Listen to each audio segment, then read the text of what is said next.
Good morning.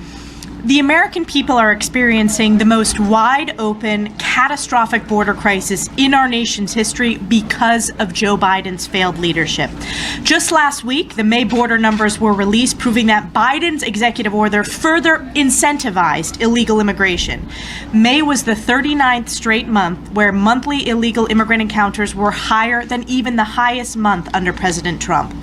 Joe Biden's open border policies continue to devastate American communities. Just last week, we saw the horrific news that the beautiful, innocent 12-year-old girl, Jocelyn Nungary, was brutally murdered and assaulted by criminals here illegally. Criminals who were encountered by Border Patrol, but due to the failures of catch and release, were released to commit this heinous crime. Justice must be served, and they must be immediately deported. This needless human tragedy is the most recent loss from this humanitarian crisis devastating American communities and families. Since Joe Biden took office and implemented his failed far-left Democrat open border agenda, 10 million illegal immigrants have invaded our country. Just last night, we heard that Joe Biden had released over 400 illegals with ties to ISIS into our country, and that over 50 of them are still roaming free. This is a national security risk and a direct result of Joe Biden's failed far-left Democrat open border policies. In my district in upstate New York and the North Country, the northern border has seen record illegal crossings, including individuals on the terrorist watch list.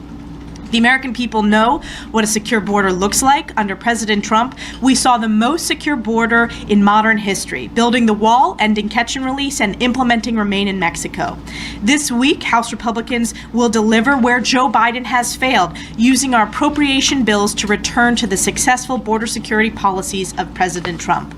I also wanted to note yesterday, House Republicans released a report exposing Joe Biden and his campaign's illegal and unconstitutional collusion with 51 disgraced former intelligence officials, including signatories of the statement that were actively contracted with the CIA, and the weaponization was at the highest levels of the CIA to cover up the Hunter Biden laptop story.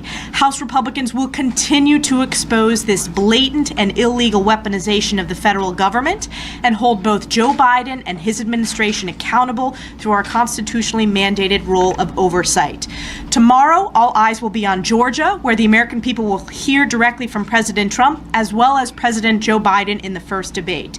It will be clear to the American people that President Trump's America First agenda delivered the securest border in our nation's history, a booming economy helping families, small business, manufacturers, and farms, American energy independence, and peace through strength.